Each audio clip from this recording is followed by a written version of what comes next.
ಇವ್ರು ಯಾಕೆ ಹೋಗ್ಬೇಕ್ರಿ ಸಜ್ಜನರು ಇಂತೆಲ್ಲ ಪೇಮೆಂಟ್ ತೊಗೋತಾರ ಏನೆಲ್ಲ ಮಾಡ್ತಾರೆ ಪೇಮೆಂಟ್ ಅಂತ ಸುಧಾದ್ರಿ ಎಲ್ಲ ಅನುಕೂಲಗಳು ಇವ್ರಿಗೆ ಜೀವಂತ ಇರುವವರಿಗೆ ಮೆಡಿಸಿನ್ ಗಿಡಿಸಿನ್ ಎಲ್ಲ ಇಷ್ಟೆಲ್ಲ ಕೊಟ್ಟಾಗೋ ಸಹಿತ ಹನಿ ಟ್ರಾಪ್ದಾಗ ಬಿಡೋದು ಯಾಕೆ ಇವ್ರು ಯಾರು ಹೆಣ್ಣು ಕೊಡೋದು ಅಂದ್ರೆ ಮದುವೆ ಮಾಡೋದು ಅಂದ್ರೆ ಯಾರನ್ನೇ ಮದುವೆ ಆಗಿ ಅವ್ನು ಹೋಗಿರಲ್ರಿ ಅಂತೇಳಿ ನಮ್ಮ ಡಿ ಕೆ ಶಿ ಅವ್ರು ಕೇಳ್ತಾ ಇದ್ದಾರೆ. ಯಾಕೆ ಎಲ್ಲರೂ ಕೂಡ ಅವ್ರಿಗೆ ಬೆಣ್ಣ ಹಚ್ಚಿದ್ದಾರೆ. ಮತ್ತು ಸಿ ಡಿ ಫ್ಯಾಕ್ಟ್ರಿ ಪಾನಿನ CBI ತನಿಖೆ ಆಗಲಿ ಅಂತ ಒಂದು ಶುರು ಮಾಡಿದ್ದಾರೆ, ಬೆಣ್ಣ ಹಚ್ಚಿದ್ದಾರೆ. ಈಗಾಗಲೇ ದೇವೇಗೌಡರು ಮೊಮ್ಮಗರು ಹಿಡಿದು ನಿಮಗೆ ಗೊತ್ತದ, ಹನಿ ಟ್ಯಾಪ್ನ ಸಿಕ್ಕೊಂಡಿದ್ರು, ಅನೇಕ ಸಿಗ್ತಾಯಿದ್ರು ಮೇಲೆ. ಇದಕ್ಕೆಲ್ಲ ಇವರ ಕಾರಣ, ಡಿ ಕೆ ಶಿವಕುಮಾರ್ ಅವರ ಕಾರಣ ಅನ್ನುವಂಥ ವಾತಾವರಣ ಎಲ್ಲ ಕಡೆ ಹಬ್ತಾ ಇದೆ. ಅದಕ್ಕೆ ಅವರು ಕೇಳ್ತಾ ಇದ್ದಾರೆ, ನೀವು ಯಾಕ್ರಪ್ಪ ಅಲ್ಲಿ ಹೋದ್ರಿ, ನೀವು ಯಾಕೆ ಮಾತಾಡ್ರಿ ಅಂತೇಳಿ ಪ್ರಶ್ನೆ ಮಾಡ್ತಾರೆ. ಅವರು ಕೇಳೋದ್ರಲ್ಲೂ ಅರ್ಥದಲ್ಲ. ಇದ್ರ ಬಗ್ಗೆ ಯಾವ ಚರ್ಚೆ ಆಗಬೇಕಾಗಿತ್ತು ಅದ್ರ ಬಗ್ಗೆ ಚರ್ಚೆ ಆಗಲಿಲ್ಲ. ವೇತನ ಹೆಚ್ಚು ಮಾಡಿಕೊಂಡ್ರು, 1-2 ಪಟ್ಟು ಮಾಡಿಕೊಂಡ್ರು. ಮುಂದೆ 62 ಕೋಟಿ ರೂಪಾಯಿ ಹೆಚ್ಚುವರಿ ಹೊರೆ ಆದ ಬಜೆಟ್ಗೆ, ಅದ್ರ ಬಗ್ಗೆ ಯಾರೂ ಒಂದು ಚಕಾರ ಎತ್ತಲಿಲ್ಲ.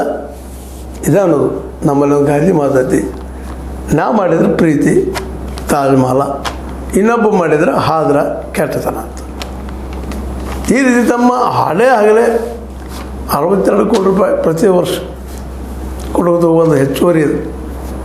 ಇದಕ್ಕಾಗಿ ನಾವು ಇವತ್ತೇನು ಕೇಳ್ತಾ ಇರೋದಪ್ಪ, ಈ ಎಲ್ಲ ಶಾಸಕರಿಗೂ ಡೀಲ್ ರೀ ಮಾಡ್ಕೊರಿ ಇಷ್ಟೆಲ್ಲ ಮಾಡಿಕೊಂಡು ನೀವು ಭ್ರಷ್ಟಾಚಾರವನ್ನು ಯಾಕೆ ಓಡಿಸ್ಲಿಕ್ಕೆ ಆಗ್ತಾಯಿಲ್ಲ ಪ್ರತಿಯೊಂದು ಕ್ಷೇತ್ರದಿಂದ.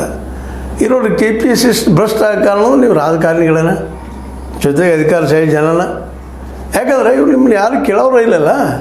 ಇತ್ತೀಚೆಗೆ ನ್ಯಾಯಾಂಗದಲ್ಲಿ ಸಹಿತ ನಾವು ಹೆಸರು ಕೇಳ್ತಾ ಇದ್ದೀವಿ, ನ್ಯಾಯಾಂಗ ಸಹಿತ ಅಲ್ಲಿಯೂ ಭ್ರಷ್ಟ ಆಗ್ತಾಯಿದೆ ಅಂತೇಳಿ ಸ್ವತಃ ನ್ಯಾಯಾಧೀಶ ಅಂತ ಇದ್ದಾರಲ್ಲೇ, ಅಲ್ಲಿ ವಕೀಲ ಸಲ ಅಲ್ಲಿ ಗೆದ್ದಿದ್ದಾರೆ, ಹೌದು ಒಳಗೆ ಭ್ರಷ್ಟಾಚಾರ ಭಾಳ ಆಗಿದೆ ನ್ಯಾಯಾಂಗದಲ್ಲೂ ಅಂತೇಳಿ.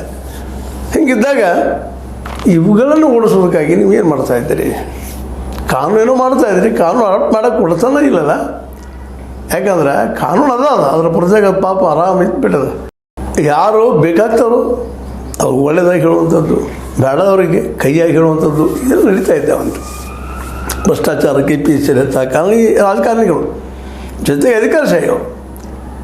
ಯಾಕಂದ್ರೆ ಸ್ವಾಯತ್ತ ಸಂಸ್ಥೆ ಕೊಟ್ಟಾಗ ಅಲ್ಲಿ ಈ ರಾಜಕಾರಣಿಗಳು ಏನು ಕೆಲಸ ಅದ, ಮತ್ತು ಅಧಿಕಾರಿಗಳಿಗೆ 2 ವರ್ಷದಿಂದ ಹೆಚ್ಚಲ್ಲಿ ಇಡ್ಲಾರ್ದು ಹೋಗಿಬಿಟ್ರೆ ಸ್ವಚ್ಛ ಆಗಿ ಆಗ್ತದೆ.